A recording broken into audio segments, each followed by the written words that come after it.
Commander John Wallace stood at the center of the enormous circular chamber, feeling very small. The room stretched up and away in all directions, with tiered seating holding representatives from 27 different alien species. They watched him with compound eyes, crystalline sensory organs, and perception bands that humans couldn't even see. This was the Galactic Council, rulers of most of the Milky Way for thousands of years. John tried to stand tall despite his exhaustion. The journey here had taken weeks, even with the borrowed faster-than-light ship. Earth had only discovered this technology 5 years ago, and now everything might be lost because of one terrible mistake. The Council recognizes the human representative, said a voice that seemed to come from everywhere at once. Archon Zixbar, the leader of the Council, looked down at John with 4 silver eyes that never blinked. Zixbar's skin shimmered with patterns that changed as he spoke. You may present your final statement before we vote. John took a deep breath. Honorable members of the Council, I come before you to beg for understanding. The destruction of the Centaurian vessel was a tragic accident. Our defensive systems misinterpreted their approach vector. We had no intention. Your intentions are irrelevant, interrupted a bulky representative whose name John couldn't pronounce. Results are what matter. The Centaurian diplomatic mission was destroyed with all hands lost. We have reviewed your species' history, added another council member, this one floating in a tank of greenish liquid. You spent most of your development fighting among yourselves. Your first response to any new situation is violence. That's not fair, John said, feeling sweat run down his back. Yes, we have a troubled past, but we've grown beyond that. Earth is unified now. We seek peaceful relations with all species. The chamber filled with a sound like rustling leaves, the Council's equivalent of murmuring. A unified planet for less than a century, and you expect us to trust your stability. Asked a being made of what looked like swirling gas. Your species is too volatile, too unpredictable. John looked around desperately. Please, let us prove ourselves. We can make reparations to the Centaurians. We can. Enough, said Archon Zixbar. The Council will now vote on the human question. John watched in helpless silence as lights appeared above each representative, red for punishment, blue for mercy. The reds vastly outnumbered the blues. The Council has decided, Zixbar announced. Humanity is deemed too dangerous for unrestricted galactic travel at this time. Relief flooded through John. At least it wasn't extinction. Thank you for your mercy. What restrictions will? Humanity will be confined to its home solar system for a period of 500 years, Zixbar continued. An energy barrier will be erected that will prevent any ship or signal from passing. After this quarantine period, your species may be reevaluated. John felt like he'd been punched. 500 years. You can't. We can, and we will, Zixbar said coldly. Be grateful we choose containment over extinction. The Centaurians called for your complete removal. A small, delicate alien with wings like stained glass stepped forward. The barrier will allow your natural development to continue without outside influence. It is not just punishment, it is protection. Protection. John couldn't believe what he was hearing. You're cutting us off from the entire galaxy. The barrier will be activated in 7 of your Earth days, Zixbar said. That gives your exploration vessels time to return home. Any human found outside the barrier after activation will remain exiled forever. Council members, please reconsider, John begged. We have so much to learn from you, so much to offer in return. The Council has spoken, Zixbar said with finality. Return to Earth, Commander Wallace. Prepare your people. John stood frozen as the Council members began leaving their seats.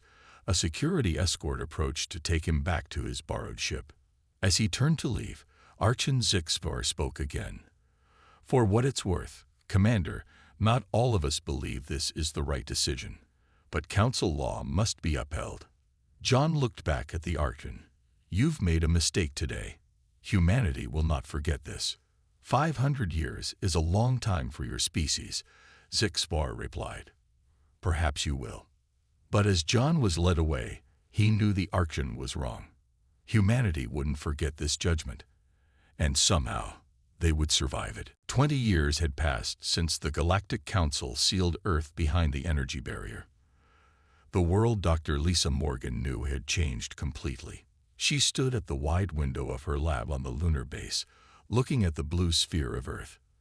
The barrier was invisible most of the time, but occasionally it would shimmer with faint purple light when solar winds hit it just right. Lisa turned back to her workstation, where complex equations filled multiple screens. She had been 16 when the exile began. Now at 36, she had dedicated her life to understanding the barrier and finding a way past it. Not to escape, but to be ready when the barrier eventually came down. Dr. Morgan, the new quantum field tests are ready, said her assistant, Greg Powell. Lisa nodded and followed Greg to the testing chamber. Inside, a small metal ball floated in a contained energy field. Third attempt today, Greg said, checking the readings. The field is stable. Lisa thought about Daniel, her fiancé who had been on the diplomatic mission to the council when everything went wrong. His ship hadn't made it back before the barrier went up. She would never know if he was still alive somewhere out there in the vast galaxy. Start the sequence, she said. The floating ball began to glow, and then seemed to flicker in and out of existence. It's working, Greg exclaimed. The quantum state is shifting exactly as predicted. Lisa watched carefully. Increase power by 10%. The ball's flickering increased until it appeared to be in two places at once. We've done it, Lisa said quietly. We've created a stable quantum field that can exist in multiple states simultaneously. Greg looked confused. But how does this help us? The barrier is still unbreakable. The barrier keeps us physically contained, but it works on conventional physics, Lisa explained. If we can shift matter into alternate quantum states, we might be able to move through the barrier without actually breaking it. Greg finished, his eyes wide. That's brilliant. Meanwhile, in the Mars colony, NASA Director Paul Winters was having a very different conversation. He stood in the vast underground dome that housed 10,000 colonists, looking at plans for expansion. The new water reclamation system is working perfectly, said colony manager Susan Clark. We're now completely self-sufficient. Paul nodded with satisfaction. What about the mining operations in the asteroid belt? Better than expected, Susan replied. The new ships can collect and process materials twice as fast as our old models. We've extracted enough rare metals to build another dome this size. Paul smiled. When the exile began, many people had feared humanity would collapse without access to galactic resources. Instead, they had been forced to look inward, to their own solar system. Mars, the Moon, Venus, the asteroid belt, all were now being developed. Any news about Jupiter Station? Paul asked. Construction is ahead of schedule. The methane harvesting begins next month. Paul looked around at the bustling colony. Children who had never known a world without the barrier ran through hydroponic gardens. Engineers designed ever more efficient ways to live in space. Artists created new forms of expression that reflected humanity's changed circumstances. The council thought they were punishing us, Paul said. But they just pushed us to adapt faster. Back on Earth, the United World Government was in session. Representatives from every nation gathered in the Great Hall in New Geneva. On the main screen was a map of the solar system, with human settlements marked in green. Phase 1 of the Solar System Initiative is complete, announced President Grace Harbor. We have permanent settlements on the Moon and Mars, mining operations in the asteroid belt, and research stations around Venus and Mercury. The hall erupted in applause. Phase 2 begins today, the president continued. Expansion to the outer planets, gas harvesting around Jupiter and Saturn, mining operations on their moons. By the time the barrier falls, we will be ready. An older council member stood up. Is 500 years not too long to plan for? The president smiled. The Council thinks in centuries, so must we. Our great-great-grandchildren will see the barrier fall. And when it does, humanity will be stronger than the Council could ever imagine. In her lab, Lisa Morgan made another breakthrough. In Paul's colony, another dome rose from the Martian soil. Across the solar system, humanity adapted and grew. 50 years into humanity's exile, Samantha Rodriguez floated in the darkness of space. Her mining ship was anchored to a large asteroid in the outer belt. According to her scanner, this rock contained large deposits of rare metals needed for the new colony on Europa. Sam checked her oxygen level. 4 hours remaining. Plenty of time to set the drilling charges and get back to her ship. She pushed off from her anchor point and drifted to the spot where her scanner showed the richest metal deposits. As she prepared to place the first charge, her drill bit struck something that wasn't rock. Metal sparked against metal. "That's weird," Sam muttered to herself. She switched on her helmet light and bent closer. What she had thought was a natural formation in the asteroid's surface was actually a door. A door made of some smooth, dark material she had never seen before. It had been partly covered by space dust and small rocks, making it blend perfectly with the asteroid. Sam swept away the debris with her gloved hand. Symbols unlike any human language decorated the edges of the door. They seemed to glow faintly when her light touched them. "Control, this is Rodriguez," she called over her radio. "I found something unusual out here. Some kind of artificial structure embedded in asteroid B42. "Copy that, Rodriguez," came the reply. "Can you describe it?" "It looks like a door, with writing on it. Definitely not human." There was a long pause. "Hold position. We're sending a research team." 6 hours later, Sam stood with scientist Kevin Grant inside what they now knew was an ancient alien outpost. The room was small but filled with strange devices and panels covered in the same glowing symbols. "This is incredible," Kevin said, carefully examining what appeared to be a control console. "This technology is nothing like the Galactic Council's. It's far more advanced." "How do you know?" Sam asked. "I studied the little we learned about Council tech before the barrier went up," Kevin explained. "Their ships used standard propulsion methods, just more efficient than ours. But this," he gestured around the room, "this is different. Look at these materials. They respond to touch and thought. And based on the dust accumulation, this outpost has been here for at least 100,000 years." Sam ran her hand over a wall panel, which lit up at her touch. "So whoever built this predates the Council." "By a long shot," Kevin confirmed. "The Council has only ruled the galaxy for about 50,000 years, according to their own records." Over the next few weeks, a small team of Earth's best scientists worked in secret to study the outpost. They called the mysterious builders the predecessors.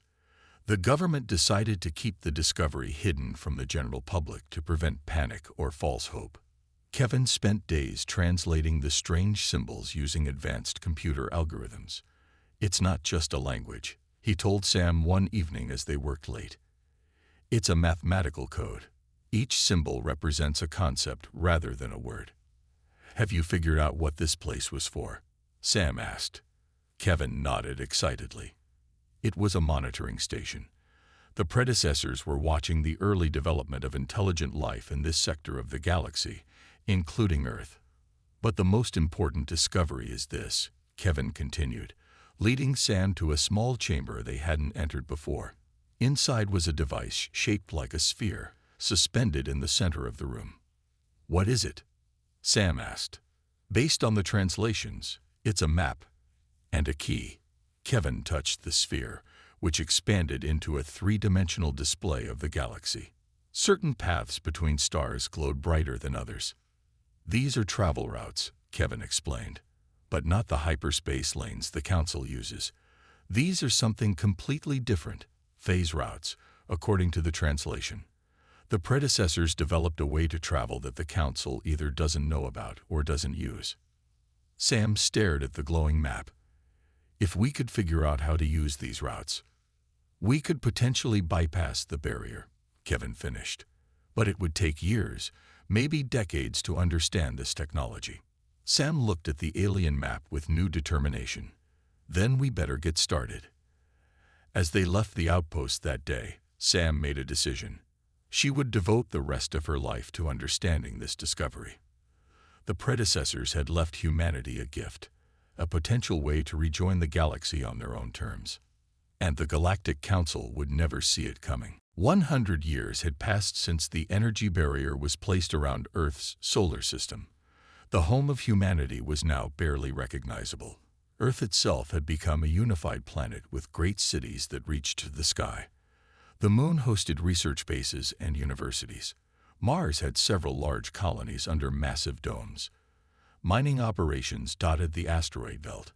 Even the moons of Jupiter and Saturn held human settlements. In his laboratory on Titan, Saturn's largest moon, Alan Wright worked tirelessly. He was a direct descendant of Dr. Lisa Morgan, who had started the quantum field research a generation ago. Now Alan was close to finishing what his great-grandmother had begun. "Computer, run simulation 347 again," Alan said, staring at the holographic display that filled the center of his lab. The air shimmered, and a model of a small spacecraft appeared. Next to it was a representation of the energy barrier that had contained humanity for a century. The virtual ship approached the barrier, then seemed to flicker and fade. For a moment, it existed on both sides of the barrier at once. Then it passed through completely. "Simulation successful," the computer announced. "Phase shift maintained for 12.7 seconds. Ship integrity at 100%.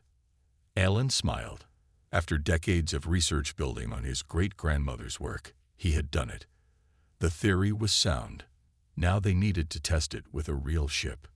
2 weeks later, Alan stood in the command center of Titan Base. On the main screen, a small ship called Pathfinder hovered near the energy barrier. Captain Olivia Blackwell's voice came through the speakers. "Titan Base, this is Pathfinder.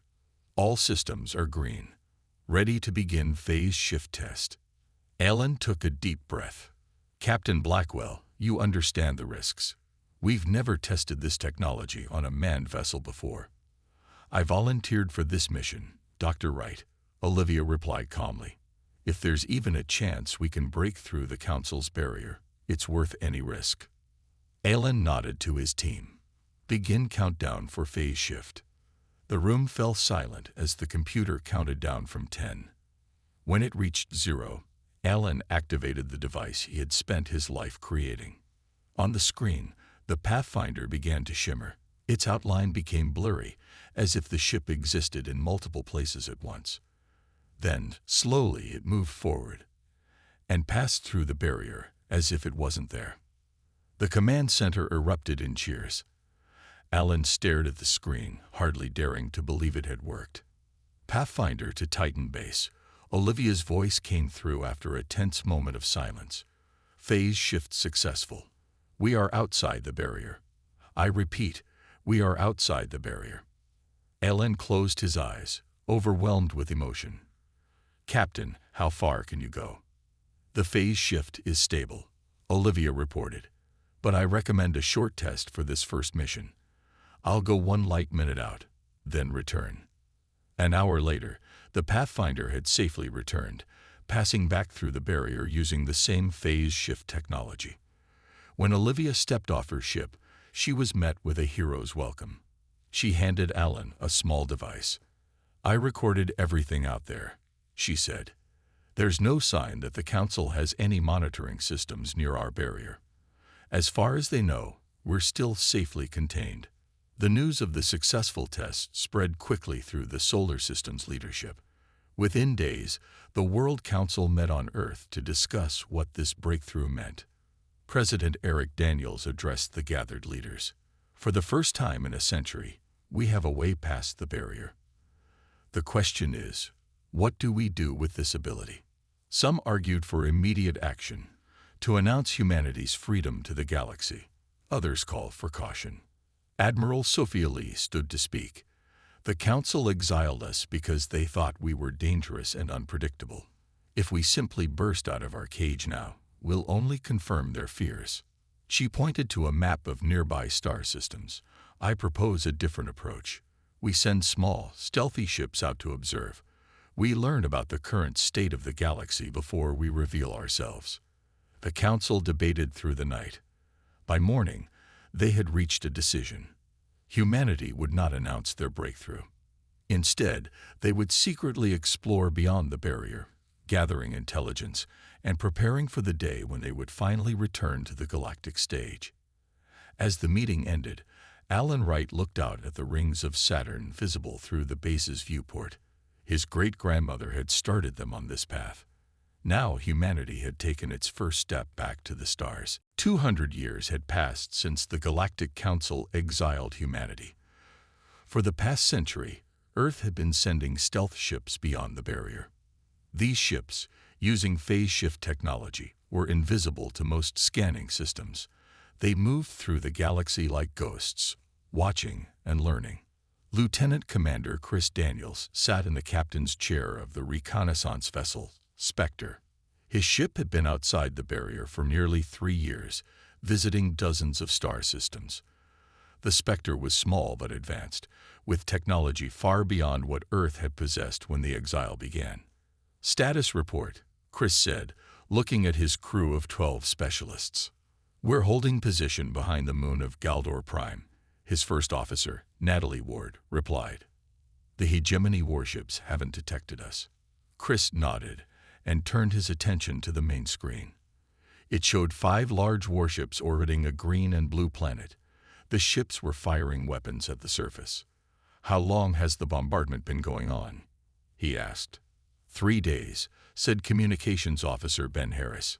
"The Galdorians refused to surrender their resources to the hegemony. This is the result." Chris watched with a grim expression. Over the years, Earth's reconnaissance fleet had discovered a troubling situation in the galaxy. The Galactic Council, once powerful and united, had fractured. Many member species had broken away, and a faction calling themselves the hegemony had risen to power. The hegemony believed in the supremacy of technologically advanced species and the right to exploit lesser worlds. They had conquered dozens of systems and wiped out several civilizations completely. "Any response from Council forces?" Chris asked. Ben shook his head. "The nearest Council outpost hasn't sent any ships. They're claiming it's outside their jurisdiction." Chris felt anger rising inside him. The once mighty Council now stood by while innocent worlds were destroyed. In a strange way, Earth had been protected by its exile. The barrier that was meant as punishment had kept the hegemony from discovering them. "Sir," called Sensor Officer Kate Murray, "I'm detecting unusual energy readings from the planet's northern continent. It looks like some kind of shield technology." Chris leaned forward. "Show me." The screen zoomed in on a section of the planet. A faint blue dome was visible, protecting a small area from the bombardment. "That shield technology is similar to designs we found in the predecessor outpost," Kate said with surprise. "But it's failing. It won't last another day against those warships." Chris made a decision that would change the course of history. "Send a tight beam message to Earth Command. Include all our data on the situation here. Request permission to intervene." Natalie looked shocked. "Sir, that would reveal our presence to the galaxy. Our orders are strict. Observe only." "I know our orders," Chris replied. "But I also know that hiding forever isn't what humanity is about. Those people down there have technology similar to what we found. They might be connected to the predecessors. We can't just watch them die." 20 hours later, the answer came from Earth Command. Chris gathered his crew to share the message. "After reviewing your data," Chris read aloud, "Earth Command agrees that the Galdorians may have connections to the predecessor civilization. Limited intervention is authorized. You may assist the Galdorians in evacuating key personnel and technology. Maintain stealth protocols where possible. Avoid direct conflict with hegemony forces." The crew looked at each other, a mix of excitement and worry on their faces. "This is what we've been preparing for," Chris said. For 200 years, humanity has been developing in isolation, protected from the chaos that's consumed the galaxy. Now we have a chance to help others. He pulled up a map of the Guldorian continent. We'll use our shuttle to bypass the hegemony blockade. The phase shift technology should get us through undetected. We'll contact the Guldorians and offer evacuation for their scientists and data cores. As the Spectre prepared for its mission, Chris thought about what this meant. Humanity was about to re-enter galactic affairs, not as conquerors, but as rescuers. The Galactic Council had exiled Earth thinking they were removing a threat. Instead, they had created something unexpected, a hidden power that had developed beyond their imagination, free from their influence and politics. And now, that power was ready to emerge. 300 years had passed since the exile began. Earth's solar system was now a bustling hub of activity, with colonies on every suitable planet and moon. Massive space stations orbited the gas giants. Mining operations harvested resources from asteroids and comets. Humanity had transformed their prison into a thriving civilization. On Earth, the Leadership Council gathered in the Grand Meeting Hall in New Geneva. Representatives from all human settlements attended, either in person or by hologram. Admiral Linda Hayes, head of Earth's defense fleet, stood at the central podium. For the past century, our reconnaissance ships have mapped much of the galaxy, Linda explained, pointing to a large holographic display. We've observed the collapse of the Galactic Council's authority and the rise of the hegemony. The display showed hundreds of star systems, color-coded to show political control. Red areas, hegemony territory, dominated nearly half the map. The hegemony continues to expand, Linda continued. They strip resources from conquered worlds and eliminate any species that resists. Meanwhile, the remaining council members hide behind their borders, too weak or too afraid to act. General Ryan Coleman stepped forward. We've spent 3 centuries developing our technology and expanding our civilization. We now have the power to make a difference. I propose we end our self-imposed isolation and intervene against the hegemony. Many council members nodded in agreement, but others looked concerned. Intervention would mean war, said Defense Minister Ella Morgan.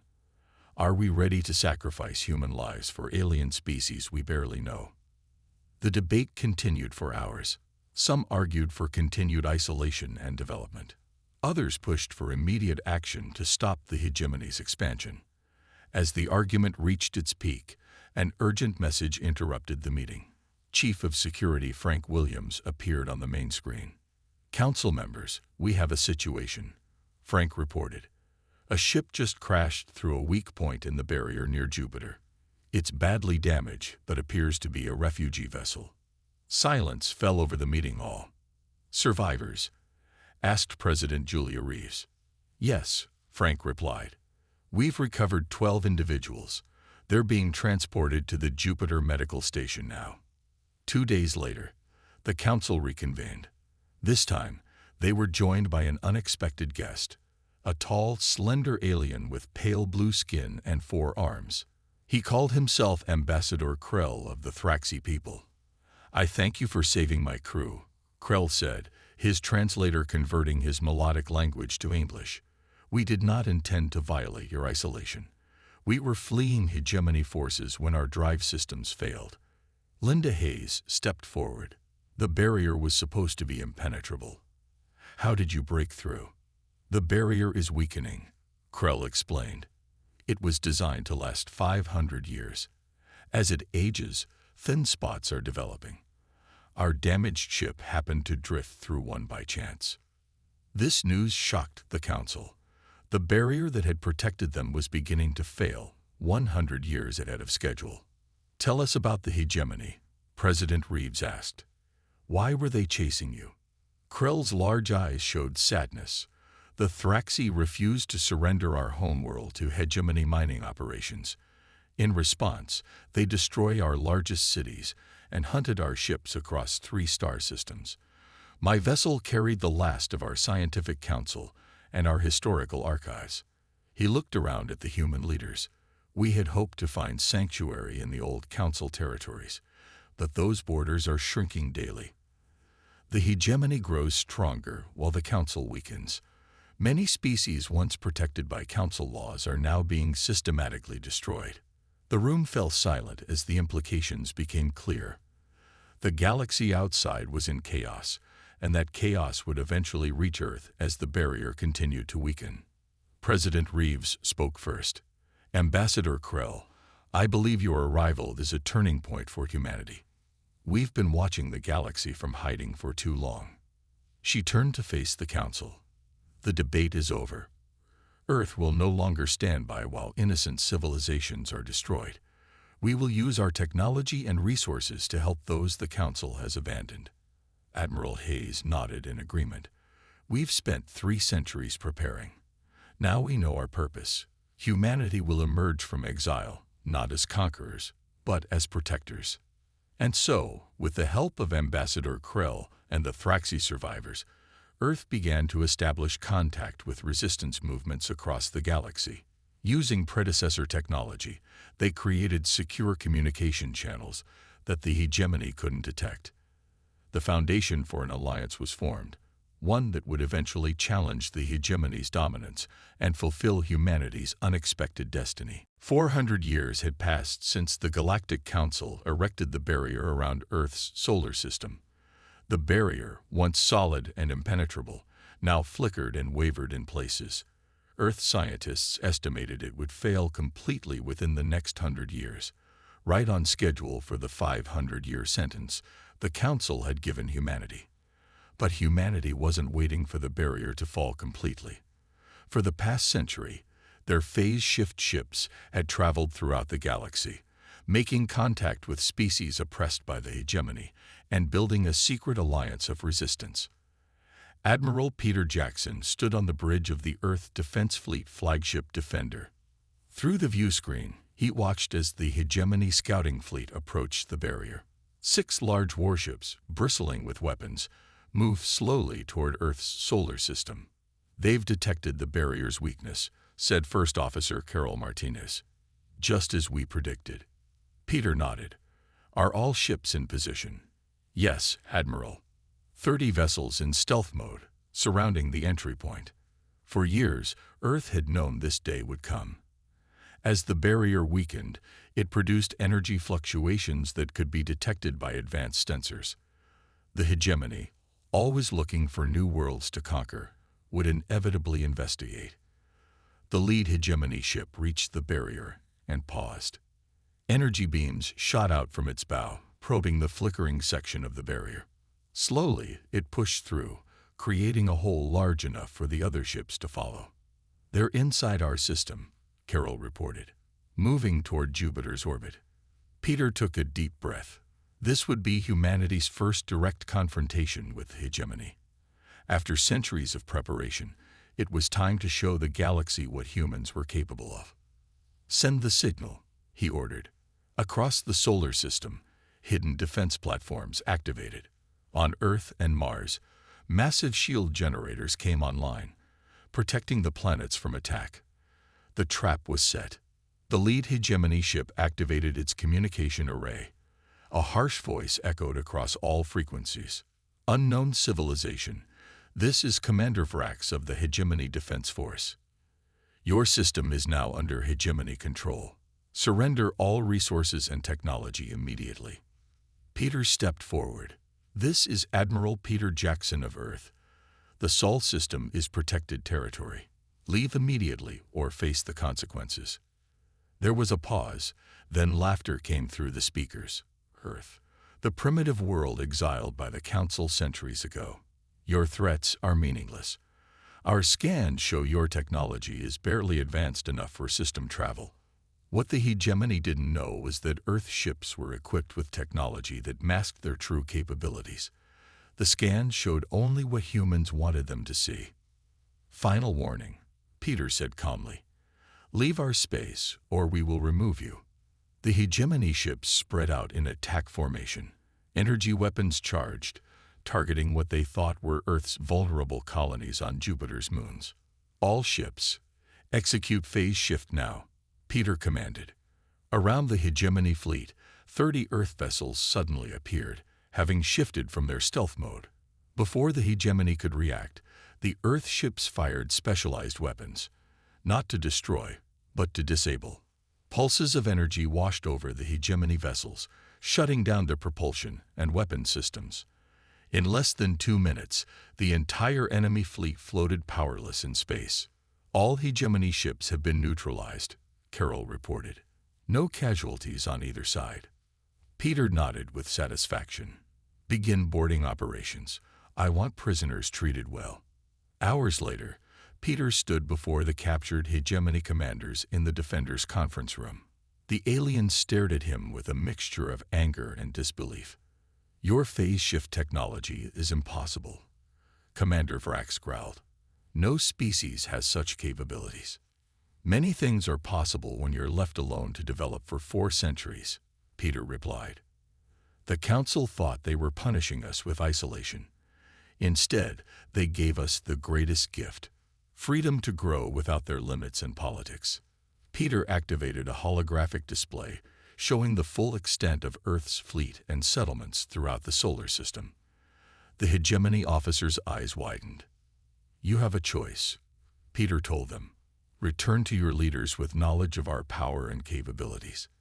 Tell them that Earth stands against their conquest and destruction, or accept asylum with us and join the alliance we've built with other species who resist the hegemony. Commander Vrax laughed bitterly. You think you can stand against the full might of the hegemony? They control half the galaxy. Peter smiled. For now. But things are about to change. Earth is ready to rejoin the galaxy, on our terms. The news of the hegemony's defeat spread quickly through resistance channels. A new power had emerged, one with technology beyond even the hegemony's understanding. Hope began to grow among oppressed worlds. The tide was turning. 500 years had passed. The day had finally arrived. The barrier around Earth's solar system flickered one last time, and then dissolved completely into nothingness. The sentence was complete. Humanity was officially free. But freedom had come early for Earth. For the past century, human ships had traveled the galaxy, building alliances and helping worlds resist the hegemony. The secret was out. Humanity had not only survived their exile, but had thrived beyond anyone's expectations. Chief Diplomat Maria Collins stood on the bridge of the diplomatic vessel Unity as it approached the ancient Galactic Council headquarters. The massive space station hung in orbit around a small blue star, its once gleaming surfaces now dulled with age and neglect. We're being hailed, said Communications Officer Derek Willis. Maria nodded. Put it through. The view screen activated, showing an alien with silver skin and 4 eyes. A descendant of Archon, Zixpar, who had passed sentence on humanity 5 centuries ago. The family resemblance was striking. This is Council Archon Nixpar, the alien said formally. State your business at Council Space. Maria stepped forward. I am Chief Diplomat Maria Collins of Earth. The barrier has fallen. We have come to address the Council, as is our right. There was a long pause. Then, Earth, we expected your return eventually. You may dock at Bay 17. Inside the Council chambers, Maria was struck by how empty the room felt. The circular chamber had seats for 27 species, but only 7 were occupied. The once mighty Galactic Council had dwindled to a shadow of its former self. Archon Nixvar sat in the center chair, looking uncomfortable. The Council recognizes the representative from Earth. You may speak. Maria looked around the chamber, letting the moment sink in. 500 years ago, your predecessor judged humanity too dangerous to join galactic society. Today, I stand before you not to ask for readmission to your council, but to offer you something. She activated a holographic display showing a map of the galaxy. Large sections were highlighted in green, territories now protected by the human-led alliance. For the past century, while your council retreated behind its borders, humanity has been fighting the hegemony. We've liberated 37 worlds, and established protected zones where species can develop without fear. The council members murmured among themselves. One of them, a crystalline being, spoke up. "This is impossible. How could a single species accomplish what the combined council could not?" Maria smiled. "Because you gave us the greatest gift possible, isolation. Free from your politics and traditions, we developed technologies you never imagined. We rediscovered the legacy of the predecessors, the civilization that came before your council. And we learned that diversity and cooperation are strengths, not weaknesses." Just then, an alarm sounded throughout the station. A council aide rushed into the chamber. "Archon, Hegemony War Fleet detected approaching council space. They've broken through our outer defenses." Panic spread among the council members. Nix Var turned to Maria. "You must leave immediately. Sag your vessel. The Hegemony has been targeting council worlds for months. We are next." Maria looked calmly at her assistant, who nodded and activated his communication device. "No need to worry. Our fleet was expecting this."